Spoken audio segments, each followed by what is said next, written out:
విశాఖ దక్షిణ నియోజకవర్గం చెంగలరావుపేట శ్రీ కోదండ సీతారామాలయం నూతన ధర్మకర్తల కమిటీ ప్రమాణ స్వీకారోత్సవం ఘనంగా జరిగింది. ఎమ్మెల్యే వంశీకృష్ణ శ్రీనివాస్ సమక్షంలో ఆలయ నూతన ధర్మకర్త మండలి సభ్యులు ప్రమాణ స్వీకారం చేశారు. కుటుంబ సభ్యులు, బంధువులు, స్నేహితులు, భక్తుల సమక్షంలో అంగరంగ వైభవంగా జరిగిన ఈ కార్యక్రమంలో నూతన ధర్మకర్తలు బాధ్యతలు స్వీకరించారు. సభ్యులు కనకరాజు, హేమలత, అశోక్, ఉమారాజ్యలక్ష్మి, మహేంద్రకుమార్, లక్ష్మి, సత్యనారాయణ, రామారావు సభ్యులుగా ప్రమాణ స్వీకారం చేశారు. విశాఖ 35వ వార్డుకు చెందిన టీడీపీ సీనియర్ నాయకుడు నిల్లి కనకరాజు సీతారామాలయం నూతన ధర్మకర్తల మండలి సభ్యులుగా ప్రమాణ స్వీకారం సందర్భంగా వార్డు నాయకులు, కార్యకర్తలు, కుటుంబ సభ్యులు ఘనంగా సన్మానించి అభినందించారు. ఆలయ అభివృద్ధికి తన వంతు కృషి చేస్తానని అన్నారు. ఈ సందర్భంగా టీడీపీ 35వ వార్డు అధ్యక్షులు బుచ్చారామురెడ్డి కనకరాజును సన్మానించి అభినందించారు. భవిష్యత్తులో మరింత ఉన్నత స్థాయికి ఎదగాలని ఆకాంక్షించారు.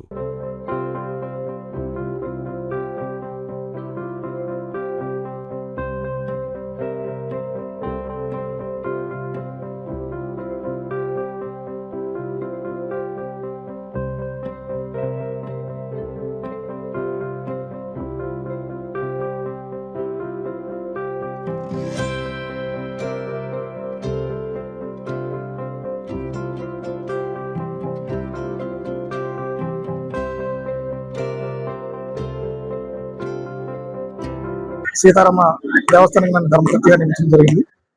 నాకు దానివల్ల చాలా సంతోషంగా ఉంది. ఈ అవకాశం ఇచ్చినటువంటి గౌరవ సీతంరావు సుధాకర్ గారికి, గౌరవ ఎమ్మెల్యే గారికి, రాష్ట్ర స్వచ్ఛంద కార్పొరేషన్ డైరెక్టర్ బుచ్చారామరెడ్డి గారికి, Nagavamshi corporation director CM Ravan గారికి, మా కూటమి నాయకులందరూ కూడా ధన్యవాదాలు తెలుపుతున్నాను.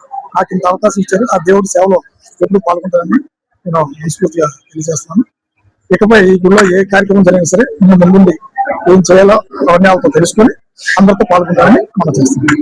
రేపో ఎల్లుండో యువగారితో కూర్చుంటే ఈ టెంపుల్ తాలూకా వివరాలు అవన్నీ మనకు చెప్తారు. దాన్ని బట్టి ఎలా ముందుకెళ్ళాలి, ఏం చేస్తే ఇది అవుతుందో తెలుసుకుని తయారు చేస్తాం. శ్రీరామనవమి ఉంది, అది కాకుండా ఇక్కడ మాస పూజలు ఉంటాయి, నెల పూజలు ఉంటాయి, అవన్నీ కార్యక్రమాలు కూడా ఉంటాయి. ప్రతి పూజలు కూడా వాళ్ళు పాల్గొని ఈ టెంపుల్ కి జనాభా తక్కువగా ఉన్నారు, ఎక్కువ మంది క్రౌడ్ పెరిగేలాగా మేము చర్యలు తీసుకుని అందరు టెంపుల్కి వచ్చేలా మేము ఈ కాన్స్టిట్యూషన్ ఇన్ఛార్జి గారు సుధాకర్ గారు, అలాగే ఎమ్మెల్యే గారు, ప్రతిమా నాయకులు, ఉమ్మడి పార్టీ వాళ్ళంతా కలిసి ఈవేళ ఈ గుడి ప్రమాణ స్వీకారం పెట్టారు. ఇది పూర్వీకుల గుడిది, అంటే పూర్వీకుల గుడి అంటే తండ్రి గారి డెవలప్మెంట్ కూడా చాలా ఆస్తులు కూడా ఈ గుడికి సంబంధించి ఉన్నాయి. సంబంధించిన ఇప్పుడు ఆస్తులు అన్ని కూడా ఈ సేవా కార్యక్రమంలో భక్తులు పూజా కార్యక్రమంలో పాల్గొని కమిటీ వారు కూడా నూతన వారి కమిటీ చేశారుగా, కమిటీ వారు కూడా వాళ్ళ సహాయ శక్తులు ప్రయత్నించి తండ్రి గారికి డెవలప్మెంట్ చేయాలని మనస్ఫూర్తిగా కోరుకుంటున్నా. అలాగే విశాఖపట్నంలో మన దక్షిణ నియోజకవర్గంలో వెండి గుడులు ఉన్న అన్ని గుడులు కూడా కంటిన్యూగా రోజు 2-3 గుడులు ప్రమాణ స్వీకారాలు అయిపోయి ఇది కూడా ఇవాళ వినాయక గుడి ఒకటి, ఇది గుడి కూడా ప్రమాణ స్వీకారం అయింది. ఎమ్మెల్యే గారు వచ్చి ఆయన శైలి మీద ప్రమాణ స్వీకారం జరిగింది.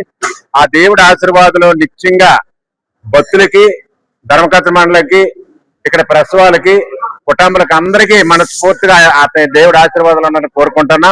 ఎందుకంటే ఉమ్మడి పార్టీ వచ్చిన తర్వాత రాష్ట్రంలో కానీ, జిల్లాలో కానీ, నియోజకవర్గంలో కానీ ప్రతి ఒక్క కార్యక్రమంలో పాల్గొని ముందంజలోకి వెళ్ళి ఎవరైతే పార్టీకి సేవలు చేసి పనిచేసే కార్యకర్తలు ఉంటారో వాళ్ళకి ధర్మకర్తల మండలి కానీ ఏదైనా కావాలని జాబ్ కానీ ఏ ఒక్కటైనా సరే ఎమ్మెల్యే కానీ నిధులు సేకరించడం కానీ ఇవన్నీ చేయవలసిన పొజిషన్ ఉంది. ఆ రూపంగా ఈవేళ ఇప్పుడు ఈ గుడికి మా కనకరాజు ధర్మకర్త మండలిలో నెంబర్ అయినందుకు మాకైతే మా 35 వార్డు తరపుని అందరం కూడా మనస్ఫూర్తిగా ధన్యవాదాలు తెలుపుతున్నా.